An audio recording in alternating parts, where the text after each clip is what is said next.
Welcome back, everybody, to the Birdies and Bourbon Show. We're happy to be joined today. Doug Price is with us from the Harbor Club Golf Course, just south of Atlanta, a short 80-mile drive. So, Doug, thanks for coming on with us today, man. We appreciate it. Thanks for having me, guys. Appreciate it.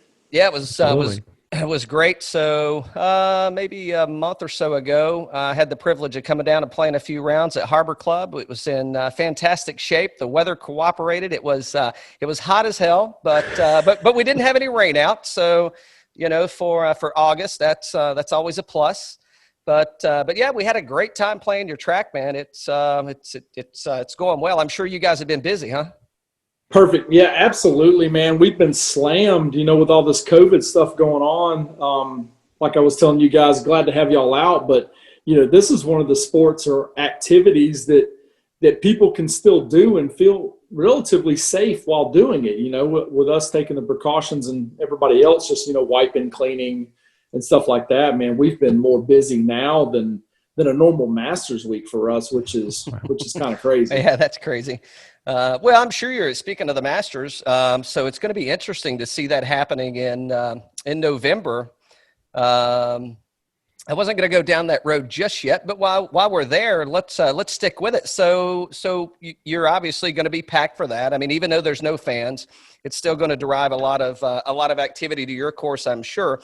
And I mean, that time of year, the weather can be, I guess, a little hit or miss. I mean, but if it's cold today, it probably won't be that cold tomorrow. So, I mean, we're in a 12-month golfing area. So it's not like we really have to close anything. So does your I guess ramping up for Masters activity and Masters week, it probably looks a little bit different, but kind of similar, I guess. Yeah, it's going to be a little different. The patrons aren't going to be allowed to come, which, is going to change kind of the atmosphere for the players and for us as well in the golf business. We do a lot of rounds in that 10-day period, the weekend before through the weekend of, with us not having the patrons coming in. But I think we'll still get those guys and ladies itching to get out on the golf course. And we'll do like some Masters games and things like that we normally do at the club where, you players can participate and then you add in one of the scores from the guys playing in it. It keeps it fun, but definitely going to be less traffic this year for sure. Over in Augusta, it's going to be interesting to see how green the place is going to be in November. I'm sure it's going to be as green as they want it to be, with Augusta National be able to basically do whatever they want to do and how they want to do it. But yeah, it's going to be a different change of pace this year for sure, but nonetheless excited about that time of the year and look at the two positives we can take away from that. Hey, we're going to have a Masters. Yeah. And next year, it's just only a few more months away. We're going to have another Masters. So it's like back-to-back Masters. It's like Christmas come early, and then we get it again in April next year, which is perfect. Yeah, for the gardeners that are listening, I'm only imagining that they're trying to come up with some kind of hybrid wintertime blooming azalea for. I mean, that's going to be the miss that's typically what we see. I mean, I can only think of a few events that happened there where they weren't blooming, where it's inclement weather and they just couldn't keep things under control. But for the most part, I mean, it's always going to happen. So yeah, it'll be interesting to see. Be a different looking course for sure and play different. I would imagine, but. You remember a few years ago they had that tornado come through. Oh, yeah, that's right. And by tournament day, they had all new trees, all new bushes, all new flowers planted. So I'm assuming they've got some green thumb people somewhere growing azaleas to run out there and put them in the ground if need to. Yeah, gotcha. Well, hey, man, so back to the Harbor Club. So for those listening, and we won't do a whole rundown, but just for folks that haven't played it, again, it's a short drive from Atlanta. I guess also if you think, so you're close to Macon, close to Charlotte, where Columbia. So, I mean, it's pretty accessible in your location. It's just over 7,000 yards. So, not terribly long. And obviously you don't have to play it from the tips, but a par 72, Bermuda grass, got Bermuda greens. It's a Weiskopf and Morrish design. And so I was reading, and I didn't actually know that at the time, but I think you guys have made some changes there with the layout on the course. And there's a few holes I want to spotlight, and you probably spotlight the same ones. I don't know, maybe different, but you want to talk a little about the layout and kind of the changes you guys have done there? Absolutely. I've been at Harbor Club for about 20 years now, going in my 21st year. So I've seen changes occur. You know, it's funny that you bring me on this podcast because my family's actually the ones that did the golf course construction. And Oh, really? we actually built the golf course, my grandfather's business, and my dad, I remember riding the tractors and stuff like that, building the fairways, but I was just a knee high to a duck then, you know. But no, you know, they have rerouted it. It's back to its original 18-hole layout. A few years ago, we changed it when we redid our greens. The back nine was actually the front, and the front nine was the back. So, you know, they've done some changes to, you know, hole 18 for one.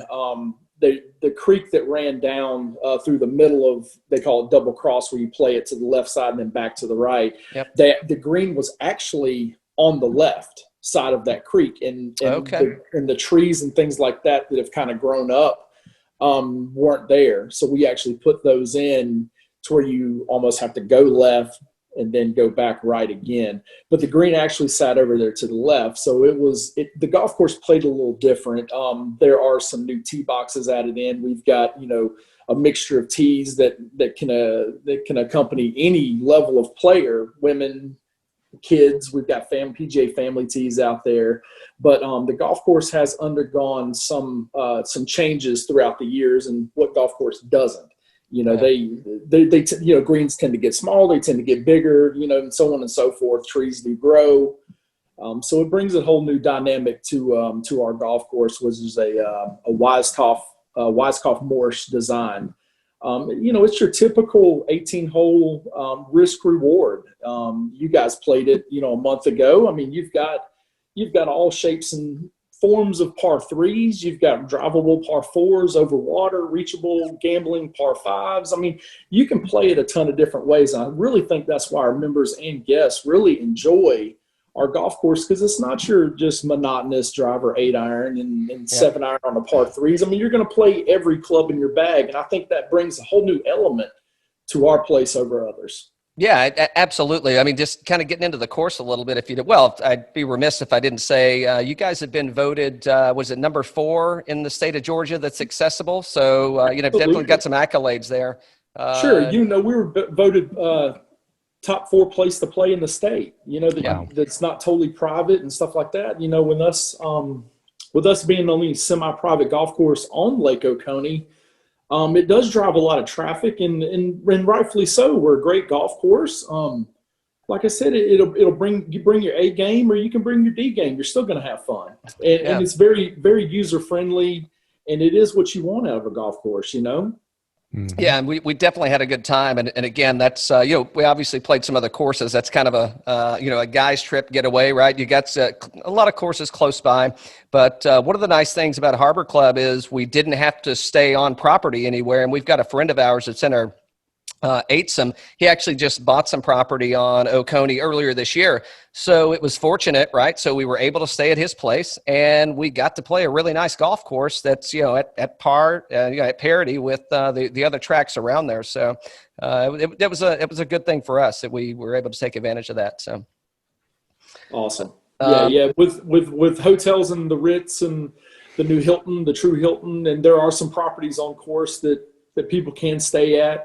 It doesn't make you feel like you're tied down. You know, you have that flexibility of, you know, going shopping, going to the lake and doing that types of things, not only just golf. Yeah, sure. Yeah. Well, so, you know, talking about the course itself, I think you get 5 or 6 lakeside views or lakeside holes. The first 4 holes, you know, we kind of, you know, kind of straightforward. I would say that they're great warm-up holes for you, kind of get things together, find out what kind of game you've got, or what you're going to be playing with today, because who knows what you're actually going to show up with, at least for myself anyway. And then you get to the par 5-4, and you get the first view of the lake. And I mean, that's a real treat to kind of make that turn. And, you know, and it's, I would say probably coming off a birdie off of hole 4, or it's definitely birdieable. And now here you are at the par 5 fourth. And it's a downhill par 4. As long as you don't hit it in the lake and you avoid the bunkers, I mean, I think you got birdie. Sure, absolutely. You know, our golf course will start you off with, you know, a fairly straightforward par 4. Then it goes into your Weiskopf. I mean, if you plan it all the way back, it's 243-yard tip shot on, you know, the par 3. Yeah. To 3, you know, and then you've got to position yourself off the tee to the 150 marker, and that's, I think, the second hardest hole in the course. And then, you know, you cruise on into the par 4, risk reward. You know, you can get all you want, or you can make your par and take your poison and go to the next hole. But, you know, it starts you off and real quick to let you know what are you bringing to the table that day. You know, you got to get it in there, and you know, it's one of those golf courses where you have to take advantage of your birdie holes. You know, and if par is in the deck of cards, then accept it. And if you have to make that bogey, by God, just take it and go to the next hole and smile. You know. I made a few of those, that's for sure. We don't need to talk about anything over bogey. But so then you get, you know, so 5 and 6, you get to 7 again. So you got another lake view and another reachable par 4, I think. You know, that's the water. You got to drive over the water. It's just over 300. And again, a beautiful hole. Obviously, you got to hit a great shot. But to your point, I mean, there are a lot of risk reward holes here, and fun holes, right? I mean, just that kind of fit the eye, and you can see where you need to go. Obviously, you got water left that's just kind of sucking you in. You know, it's kind of pulling you over there. But again, I mean, if you know, depending on what tee boxes you're playing from or what game you brought, I mean, it's I think that was probably my favorite hole. Was number 7. Just from, yeah. And I played it both ways, right? We played it twice. So, you know, one, I think I hit 5 wood on the first day, and then I hit driver on the second day. I didn't make it quite to the green, but I got pretty close. So both were decent shots. I don't know if I'd play it one way or the other different. It just depend on how I feel when I get to 7. So that's right. You know, I've got a little saying, if that pin's up front on that hole, you play it to the 100. If it's back, go for it. Go for it. Yeah. Yeah, that's fair. Green, just go for it, you know? Yeah. Yeah, that's fair. Yeah, because, I mean, even so, I mean, even if you're in the water, I mean, you take a drop and, you know, you can still get out of there with bogey pretty easily, I would think. Sure. So, yep. So, you know, coming through, I wanted to highlight some of the holes that I thought, and if I miss any that are some of your favorites. So the 14th par 5, played that both ways, right? So it's kind of, I guess, a little bit uphill, and you've got kind of the little cut in on the left that you still got to hit a really good drive to get there in 2, or you can kind of leave it out to the right, but you still got to hit a great drive to get it past those trees, or you got to hit it far enough right, which you just gave yourself an even longer shot. So you got to hit it over the trees. So I thought that one was tricky. I didn't play it the first day that we played it.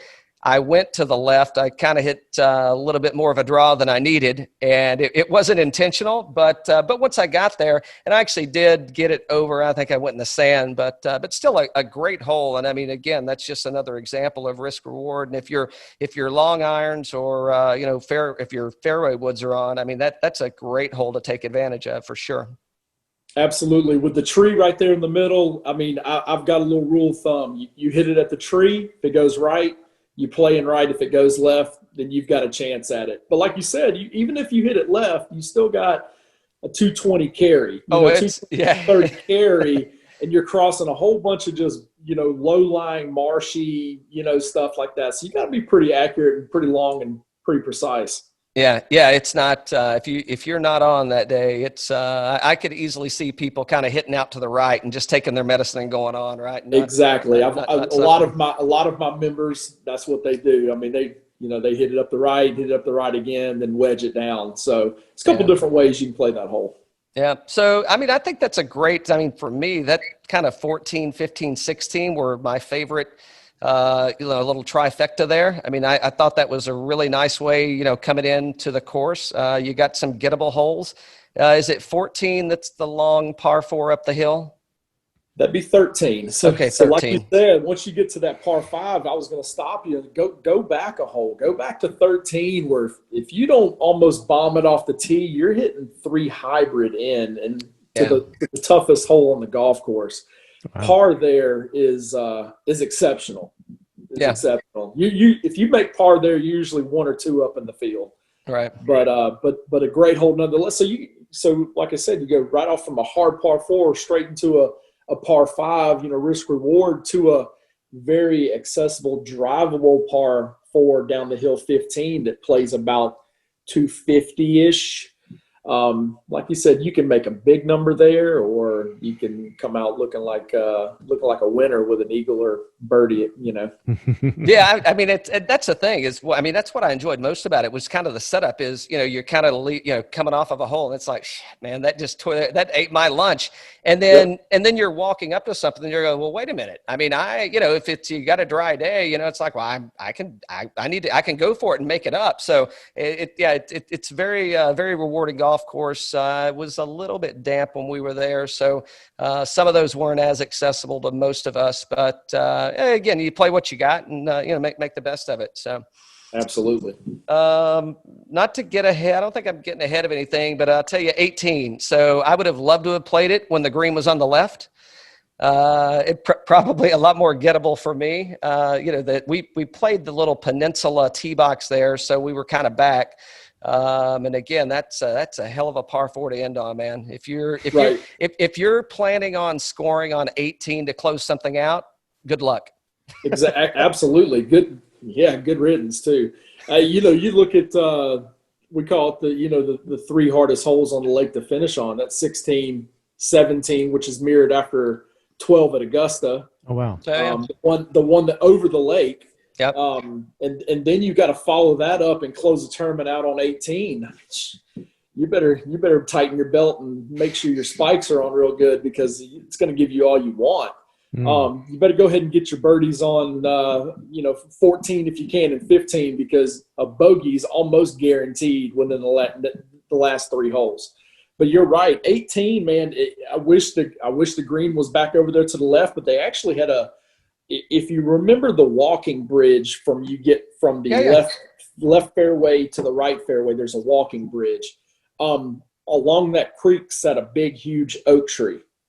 And that kind of shielded the green on 18 for almost going for it and leaking it a little right. So you damn near had to hit it left every time to be able to play a straight on wedge. If you went left, you wedged it in, and the green was real narrow. It was a small, like, thumb stamp green. But yeah, you're right.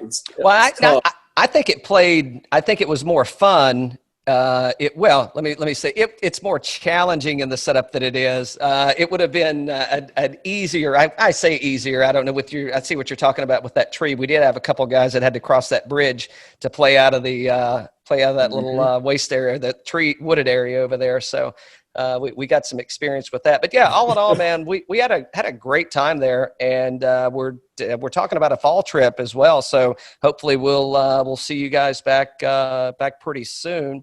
I don't know exactly when. I'm thinking, probably sometime in mid-October, but just a quick weekend trip. If we do, we'll definitely make it back. And, for those of you that haven't had a chance to play Harbor Club, as we mentioned, it's it's the 4th best course you can play in Georgia. That's an easy drive. I mean, down and back, you be there in a day. Greens were rolling really nice. I don't know. We don't want to date stamp us, but have you guys punched down there yet?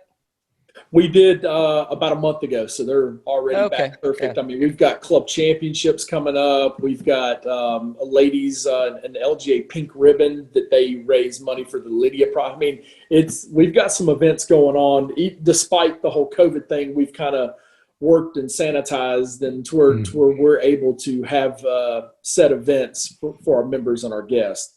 Yeah. Like I said, we're conveniently located on I-20 halfway between Atlanta and Augusta. And like you previously mentioned earlier on, an hour drive from Macon, 35, 40 minutes from Athens. I mean, we're right in the mix for a great golf course. Yeah, a great clubhouse. We did have a chance, checked out some swag, and we did have lunch there both days. So, food was fantastic. I mean, obviously, it's being managed in a socially responsible way right now, but but we did get a chance to come in and eat, so we were happy to do that. And yeah, everybody, extremely hospitable, welcoming, and everybody was glad to see us there, which you don't always get that at some courses, right? Glad to take your money, but they may not necessarily be happy to see you.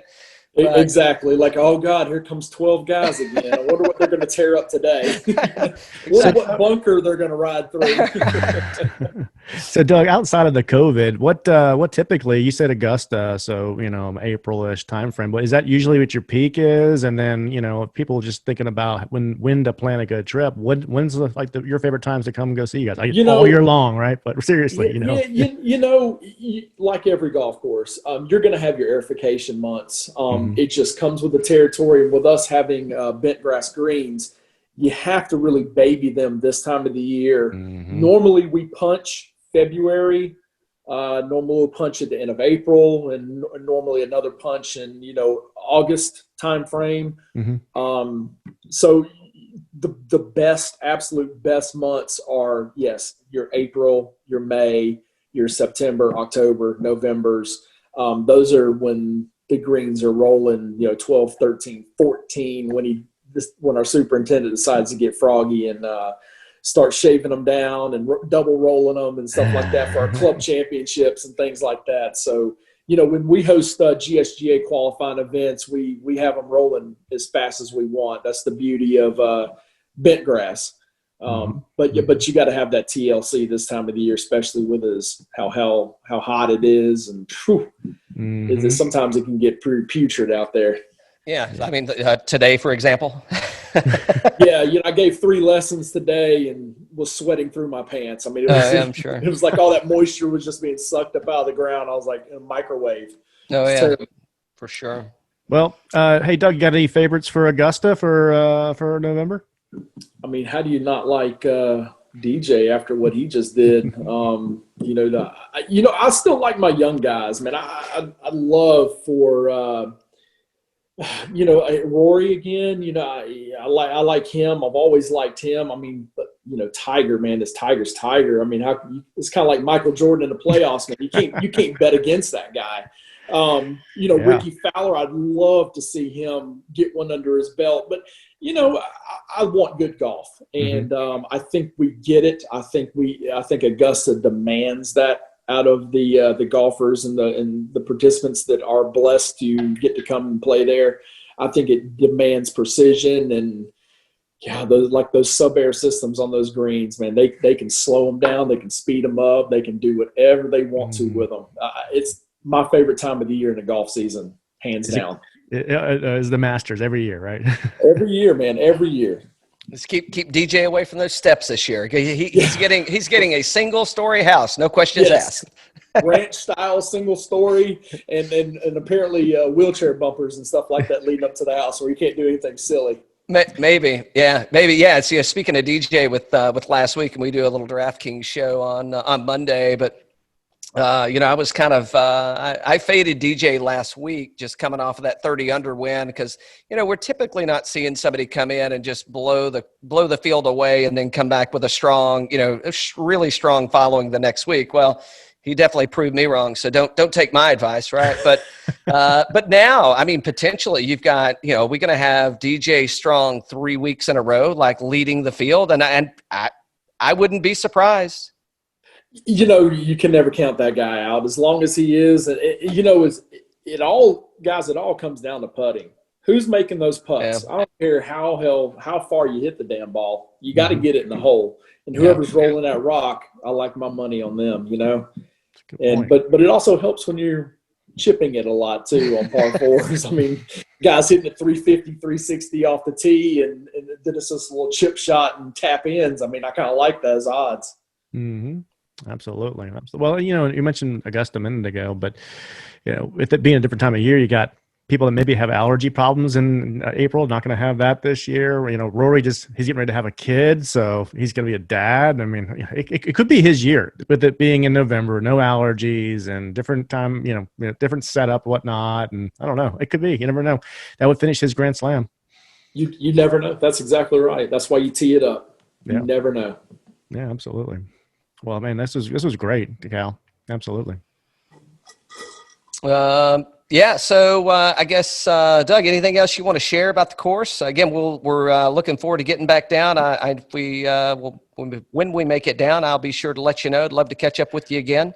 If you have any events or thing coming up and you want to get back on the show and drop those, I know it's probably been it has been a crazy year with COVID, and I'm sure lots of normal events aren't taking place. But if they, once things start to get back to normal, you want to promote the Harbor Club, man. Fantastic track. Thanks again for having us. And if you want to share anything, please do. Yeah, absolutely, guys. Thanks for having me on the show, and love to have you guys back down at our place. Mid-October would be absolute pristine shape. I'd love for you guys to come down and check it out. But for anybody else that's listening, you can always go to our website, www.harborclub.com. Check us out there. Make a tee time where you can call me in the shop. I'd love to help you out that way as well. 706-453-4414 is the direct line to the pro shop. But fantastic track, guys. Thanks for having me on. Like I said, I was glad to have you guys down. We'll do it again real soon. Okay. Well, thanks. I got one question for you, Doug, before we go. Absolutely. Just for a little bit of tribal knowledge, you've been there for 20 years. Your family built the place. For people that are going there, give us a hidden gem of something that you can do that people miss. Something that, hey, if you're going down here to do this, you're going to go play golf for the weekend. Hey, you got to go check out this, hole in the wall restaurant or something along those lines. What's something people miss that you're like, oh my gosh, you got to go here? Is there one? I'm a big fan of barbecue. Okay. And I absolutely love Brunswick stew. And with it being close to football season, there is a place in Greensboro about 8 minutes away from us that has the absolute best Brunswick stew I've ever had. I'm a Brunswick stew connoisseur, and it's a little hole in the wall. It looks like a gas station. It's called Holcomb's Barbecue. Fantastic. Family owned, operated. You go there for lunch and you've got all the old timers, quote unquote, sitting there with their little barbecue plate. They probably come, and it's only open Thursday, Friday, Saturday. I think Thursday, Friday, Saturday, and it's just a tailgating favorite, man. I stop by there on my way to Georgia games, and I always pick up stuff and carry it up. But yeah, that's the hidden gem. There's a bunch of them, guys. Y'all just people have to come and stay and check us out and try it all out. I mean, there's so much good restaurants and fun little cute boutiques and places to shop, and it's not your touristy, like, let me go buy a Lake Oconee t-shirt type deal. It's you just have to kind of come stay and check out what we live in and get to do every day. I mean, you get the hell out of the cities, man, and come spend 4.5 hours out of your day and eat some lunch and eat some dinner after your round or have some drinks, man. It's just fantastic. Perfect. It's absolutely a great spot. Perfect. That was the perfect answer. Absolutely. Brunswick stew. Hey, I gotta check that place out. I gotta check that place out, man. When you guys come down, we'll take you down there too. And how about that? Yeah, awesome. Sounds good, man. That's a date. Good. Yep, perfect. Yeah. All right. Doug, thanks for coming on so much, man. We appreciate it. Look forward to seeing you in October. Cheers. Cheers. Cheers, my friend. Take care.